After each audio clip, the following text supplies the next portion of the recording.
Timur کا باپ تو اسے کہتا ہے کہ تم نے پہلے بھی جو میٹنگ اٹینڈ نہیں کی تو اسی وجہ سے اب وہ لوگ ہماری کمپنی سیل کر دینا چاہتے ہیں۔ تمہیں فوراً سے پہلے وہاں پہنچنا چاہیے۔ میں نے ویسے تو ان سے 2 دن کی مہلت مانگی ہے، لیکن جتنی جلدی ہو سکے یہ کام کرو۔ تیمور بھی کہہ دیتا ہے کہ ٹھیک ہے، کلخوانی ہونے کے بعد میں یہاں سے فوراً چلا جاؤں گا۔ تیمور کی والدہ کہتی ہے کہ مجھے تو لگتا ہے کہ بلال کو کسی نے بھی بتایا ہی نہیں۔ بلال کو اس وقت یہاں ہونا چاہیے تھا۔ سب لوگ ہی اس کے بارے میں پوچھ رہے تھے کیونکہ وہ اس گھر کا داماد ہے۔ جب باقی سب لوگ موجود ہیں تو وہ یہاں کیوں موجود نہیں؟ اور وہ کہتی ہے کہ میں مسرت سے ہی بات کرتی ہوں۔ پھر یہ مسرت کے پاس جب جاتی ہے تو وہاں لیلا بھی بیٹھی ہوتی ہے اور وہ مسرت سے کہتی ہے کہ بلال آخر کہاں گیا ہے؟ جہاں بھی گیا ہے اس وقت تو اسے یہاں موجود ہونا چاہیے تھا، تمہیں اسے کال کر کے بتا دینا چاہیے۔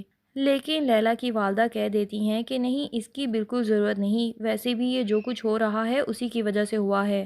پتہ نہیں اس نے سلمان سے ایسی کیا بات کی تھی جو اس نے دل پہ لے لی اور بالآخر اس دنیا سے ہی رخصت ہو گئے۔ بالکل بھی ضرورت نہیں اس کو بتانے کی یا اسے یہاں پہ بلانے کی۔ لیکن تیمور کی والدہ کہتی ہیں کہ آخر کیسی باتیں کر رہی ہو، بلال کا اس گھر سے گہرا رشتہ ہے۔ وہ صرف تمہارا داماد ہی نہیں، وہ ہماری زارا کا بھائی بھی تو ہے، اور کسی ایک رشتے میں بھی اگر دراڑ آتی ہے نا تو سارے رشتوں میں ہی مسئلے شروع ہو جاتے ہیں۔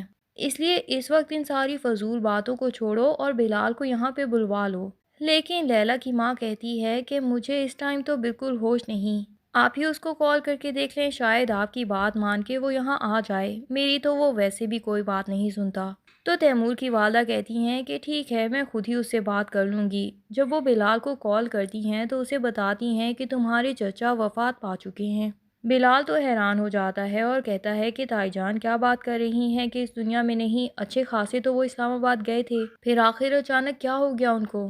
تو تائی جان بتاتی ہیں کہ وہ اسلام آباد جب گئے تھے تو اسی دن ہی انہیں اٹیک ہو گیا تھا اور 3 دن وہ اپنے آفس میں ہی پڑے رہ گئے، کسی نے انہیں دیکھا تک نہیں۔ تبھی تو تمہاری چچی ان کو اتنی کالز کر رہی تھی اور وہ کوئی کال ہی نہیں اٹھا رہے تھے، آخر وہ زندہ ہوتے تبھی تو کال ریسیو کرتے نا۔ بلال کیوریوسٹی سے پوچھتا ہے کہ آخر چچا جان کو ایسا کیا ہو گیا کہ ان کو ہارٹ اٹیک آ گیا؟ تو تیمور کی والدہ بتاتی ہیں کہ گھر کی پریشانیاں ہی شاید انہوں نے دل پہ لے لیں۔ بلال بھی آگے سے کہہ دیتا ہے کہ اتنا کمزور دل تو ان کا نہیں تھا کہ گھر کی پریشانیوں کو اتنا دل پہ لگا لیتے کہ ہارٹ اٹیک ہی ہو جاتے۔ لیکن تائی جان کہتی ہیں کہ کمزور ہی تھا دل۔ بہرحال اب تم جہاں کہیں بھی ہو جلدی گھر آ جاؤ، کیونکہ سب لوگ تمہارے بارے میں پوچھ رہے ہیں کہ آخر تم ان کی وفات پہ بھی گھر میں موجود کیوں نہیں ہو۔ بلال بھی ایسے نازک موقع پہ مزید کوئی چو چراں کیے بغیر ان کو کہہ دیتا ہے کہ ٹھیک ہے، میں پہنچتا ہوں جتنی جلدی پہنچ سکوں گا، اور پھر فوراً سے اپنا سامان پیک کرتا ہے اور اسلام آباد سے روانہ ہو جاتا ہے۔ واپس گھر آ کے وہ لیلا کے پاس آتا ہے تو لیلا تو اسے غصے سے کہتی ہے کہ آخر تمہیں یہاں آنے کی کیا ضرورت تھی؟ بلال اسے کہتا ہے کہ بھئی میں تمہارے ساتھ افسوس کرنے آیا ہوں، مجھے چچا کی ڈیتھ کا واقعی افسوس ہے۔ لیکن لیلا بھی آگے سے بے رخی سے کہہ دیتی ہے کہ مجھے تمہارے افسوس کی بالکل ضرورت نہیں۔ پر بلال بھی کہہ دیتا ہے کہ میں جانتا ہوں کہ تمہیں میرے افسوس کی ضرورت نہیں، لیکن دنیا داری کے لیے یہ سب کرنا پڑتا ہے اور میں اسی لیے یہاں آیا ہوں۔ لیکن لیلا تو اسے مزید بے رخی سے کہہ دیتی ہے کہ تمہیں دنیا داری کی پرواہ کب سے ہونے لگی؟ تم تو ایک گالی ہو دنیا میں، تمہاری پرواہ کسی کو کوئی نہیں۔ وہ اس کا بازو پکڑ کے اسے آئینے کے سامنے لے جاتی ہے اور اسے کہتی ہے کہ دیکھو غور سے خود ہی، کیا تمہارا اور میرا کوئی جوڑ بنتا ہے؟ یہ ایک بالکل ہی مس میچ شادی تھی۔ اتنے میں ہی تائی بھی وہاں پہ پہنچ جاتی ہیں اور آتے ساتھ بلال کو کہتی ہیں کہ تم یہاں بیٹھے ہو اور باہر اتنے سارے کام ہیں، تیمور بیچارے کو تو خود بھی اپنی کوئی ہوش نہیں اور احد اکیلا ہی سارے کاموں میں لگا ہے، جلدی سے باہر جاؤ اور کاموں میں ہاتھ بٹاؤ، بہت زیادہ مہمان آئے ہوئے ہیں، ان سب کو بھی آخر تم نے ہی دیکھنا ہے۔ بلال تائی کو بغیر کچھ کہہ دیتا ہے کہ ٹھیک ہے تائی جان، میں جا رہا ہوں، اور وہاں سے چلا جاتا ہے۔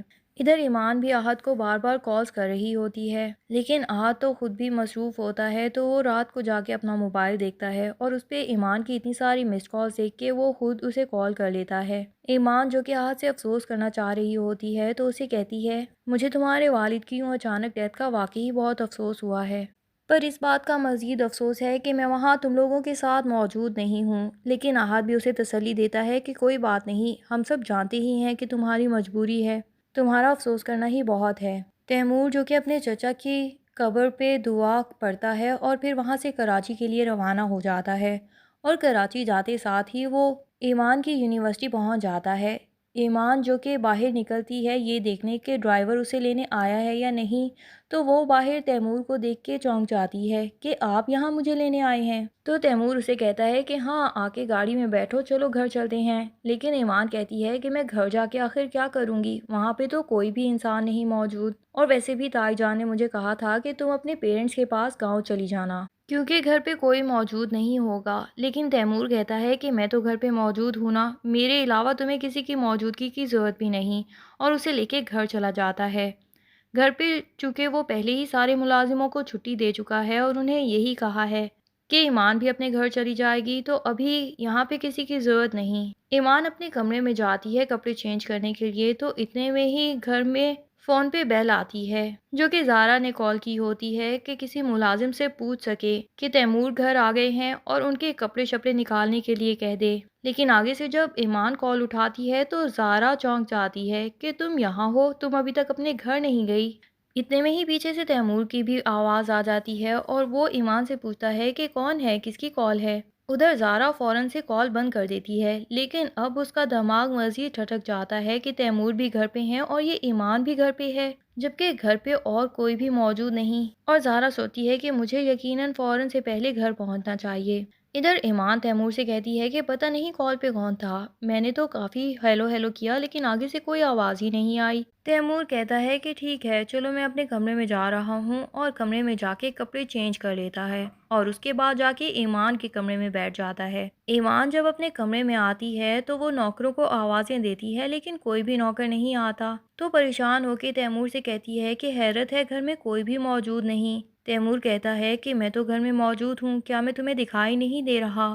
لیکن ایمان کہتی ہے کہ بھئی آپ تو موجود ہیں، دکھائی دے رہے ہیں، پر میں نوکروں کی بات کر رہی ہوں کہ آخر سارے نوکر کہاں چلے گئے؟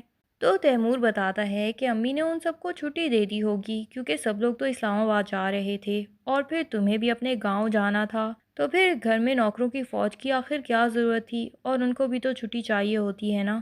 ادھر زارا بھی اپنی ساس سے پرمیشن لیتی ہے کہ مجھے بھی اب گھر جانا چاہیے، کیونکہ تیمور گھر پہ اکیلے ہیں اور ان کو تو اپنی کسی چیز کا پتہ ہی نہیں ہوتا، اور ہزار کام ہوں گے، ویسے بھی آپ نے نوکروں کو بھی چھٹی دے دی ہے۔ زارا اپنا سامان پیک کرتی ہے اور تیمور کو انفارم کیے بغیر ہی واپس اپنے گھر کے لیے روانہ ہو جاتی ہے۔ پھر اچانک سے گھر میں انٹر ہوتی ہے تو سیدھی ایمان کے کمرے میں ہی جاتی ہے اور دیکھتی ہے کہ وہاں پہ تیمور بھی موجود ہے، تو اسے بہت غصہ آتا ہے کہ آخر تیمور ایمان کے کمرے میں کیا کر رہے ہیں۔ تیمور یوں زارا کو اچانک دیکھ کے حیران ہوتا ہے اور پھر اسے کہتا ہے کہ تم آخر ایمان کے کمرے میں کیوں آئی؟ زارا کہتی ہے کہ مجھے پتا تھا کہ آپ یہیں ہوں گے، اسی لیے میں یہاں آ گئی۔ تیمور کہتا ہے کہ بھئی تم گھر پہ موجود نہیں تھی اور ایمان اکیلی تھی، تو اسی لیے میں فائدہ اٹھانے کی کوشش کر رہا تھا۔ زارا حیران ہو جاتی ہے کہ آپ کیسی باتیں کر رہے ہیں۔ تیمور کہتا ہے کہ تمہیں تو مجھ پہ یہی شک تھا نا، اسی لیے میرا پیچھا کرتے ہوئے فوراً گھر واپس آ گئی، تمہیں مجھ پہ تھوڑا سا بھی اعتبار نہیں۔ لیکن زارا کہتی ہے کہ بھئی آپ پہ تو پورا اعتبار ہے، لیکن مجھے یہی فکر تھی کہ آپ کے سارے کام آخر رکے رہیں گے، آپ کو تو کسی چیز کا پتہ نہیں ہوتا، اسی لیے آپ کی فکر میں ہی واپس آ گئی ہوں۔ پھر زارا ایمان سے پوچھتی ہے کہ تمہیں تو تائی جان نے کہا تھا کہ تم اپنے گھر چلی جاؤ، پھر آخر تم وہاں کیوں نہیں گئی؟ تو ایمان بتاتی ہے کہ میں تو یونیورسٹی سے اپنے گھر ہی جانے والی تھی، لیکن وہاں تیمور بھائی آ گئے اور وہ مجھے یہاں لے آئے، اور اسی لیے میں ان کے ساتھ یہیں پہ آ گئی۔